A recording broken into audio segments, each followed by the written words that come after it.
So this violence now is because they're thinking about replacing RBG, and they're saying this would set a crazy historical precedent. This is a violation of all norms, and they're trying to point to Republicans for being hypocrites right now, or conservatives. And I want to know what you think. I don't buy it. So now they're saying this is historically unprecedented. And here is, and this is actually another quote from Joe Biden, which I wouldn't say I love, but let's show it anyway. Her granddaughter said yesterday, and said publicly, RBG's granddaughter. Right. that her dying words were, quote, "My most fervent wish is that I not be replaced until a new president is installed." Are you speaking at a public pool? As a nation, we should heed Usually. her final call to us, not as a personal service to her, but as a service to the country, our country, at a crossroads. Now watch this dive, and the camera pans to a 6-year-old Chinese girl. Okay! Cannonball! By the way, I'm also pretty sure that RBG's at that point on the last day, the words were, okay, this lady was serious cancer. It was 2 days prior to her death, actually. And one lady's last words are only a basis for a system of appointing new Supreme Court justices. Think about this first. Who cares? Yeah. And she knows that as well as anybody. Are we supposed to just honor everyone's? What if Donald Trump were to die tomorrow and he just said, and my last wish is no other presidents ever. Right. Yeah. How about Muhammad's last word? Kill all the Jews. That's tough. A few honored that. Yes. One guy really tried. Yes. Yeah. I'm sure he had some pretty tasty last words, too. We probably shouldn't be following But those. this is just such a lie that they try to make this like magical idea that she was like, I don't want to be. She didn't know anything. She was just like, is that my mother? People are making the argument, and I want to really quickly clarify this, and then I'll use some historical precedent. The difference between Barack Obama and Merrick Garland, that's what people are pointing to, right? Yep. His last year of the presidency, he wanted to appoint a justice, and the Senate blocked it. They go, oh, you can't do that now. That was 11 months. Right now, it's within a month of election. Okay, the difference here between the Scalia death and Merrick Garland, and RBG is Barack Obama was a Democratic president. Yep. And you had a Republican Senate. So before we even get into decorum and history, listen, it's as simple as Barack Obama used his absolute authority as president to select a Supreme Court justice to nominate, and then the Senate used their absolute authority to reject it. In this case, the exact same scenario, Donald Trump has the authority to nominate a Supreme Court justice, and the Senate has the right to confirm it, period. That's really what it comes down to, and that's why they were saying it was historically unprecedented, specifically for a divided government. Let's be really, really clear on that. It's not inconsistent at all with what's happening now, and also something that people need to take into consideration, that also was effectively a vote of no confidence. When they have a Democratic president and then they elect a Republican Senate. Well, guess what? They've not only elected a Republican president at this point, but they've added seats to the Republican Senate in 2010, 2014, and the most recent midterms. Consistently, I think it was 6-7-2 or 9-7-2. So there hasn't been a single midterm where they haven't added Senate seats. The people have spoken. Donald Trump is the president. It's a Republican Senate. They have the right to nominate a Supreme Court justice, and that's what they should do.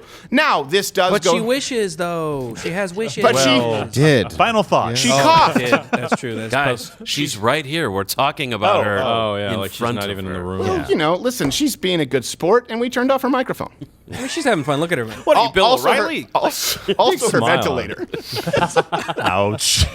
She's not wearing a mask. Oh, no. Good as dead. Well, you know what? Listen, She's at this point, on our side. COVID is a sweet release. So there's been a Supreme Court, there's been a SCOTUS vacancy, I want to be clear, in an election year 29 times. 29. The president made a nomination in all 29 cases. That's a precedent. 10 nominations were the scenario that we are currently facing now, right? With the same party controlling the Senate. 9 out of those 10 were successful Supreme Court nominees. That these happened within an election year, president, Senate, same party, 9 out of the 10 were seated. What's the term? Should I say seated, appointed?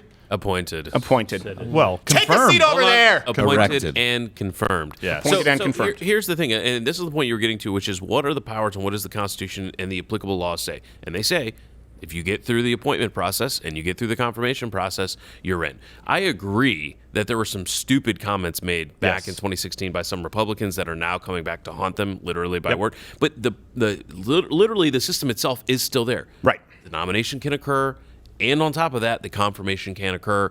We have the ability to do it. It's not unprecedented to be able to do it. But what is unprecedented is how the leading two candidates, both of whom are women, are being excoriated by the left about all of their policies. Get this. One of them is a Latina woman out of Florida. So apparently now it's just like, oh, I can't believe you would nominate the second Latina woman because she's conservative. Right.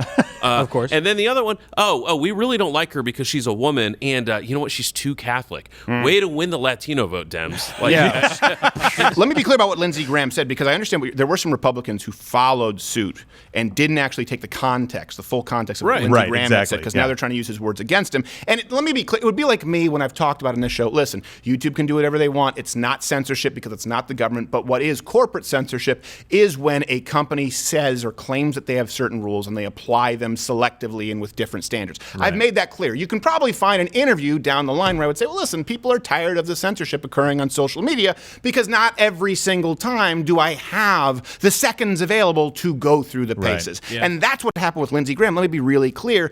In his argument that he made, he said, well, Merrick Garland was a different situation. You had the president of one party nominating, and you had the Senate in the hands of the other party. A situation where you've got them both would be different. And by the way, you know who else made the argument that you should appoint Supreme Court justices in the last year?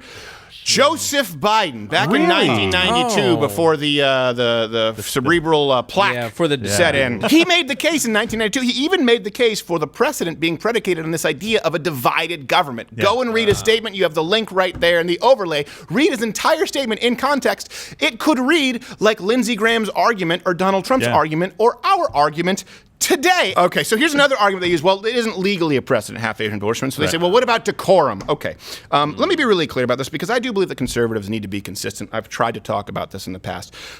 However, let's talk about sort of the decorum precedent that's been set.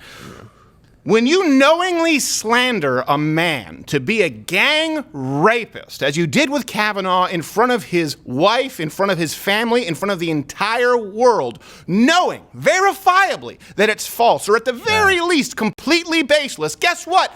You rewrote the rule book. We don't owe you anything. You're going to say it's unprecedented when 29 times throughout American history a situation like this has happened. 10 times a situation like this has happened exactly, with 9 of these justices actually being confirmed when you had the same presidential party and Senate. And you want to tell us it's a violation of decorum. We just don't do this. We're going to, was it Chuck Schumer said, nothing is off the table. We're going to go nuclear. Well, really, hold on a second. Again, with the threats. It's like the threats when they say if RBG's seat is replaced, we're going to violently protest. Well, you've already committed $2 billion in damage and took over 8 city blocks in a city that nobody likes, asshole. What else you got? At this point, they go, oh, we're going to go to a nuclear option. Oh, really, a nuclear option? You labeled this guy a gang rapist. You made it sound like he was trying to run a train on a woman like the baseball Furies, for crying out loud.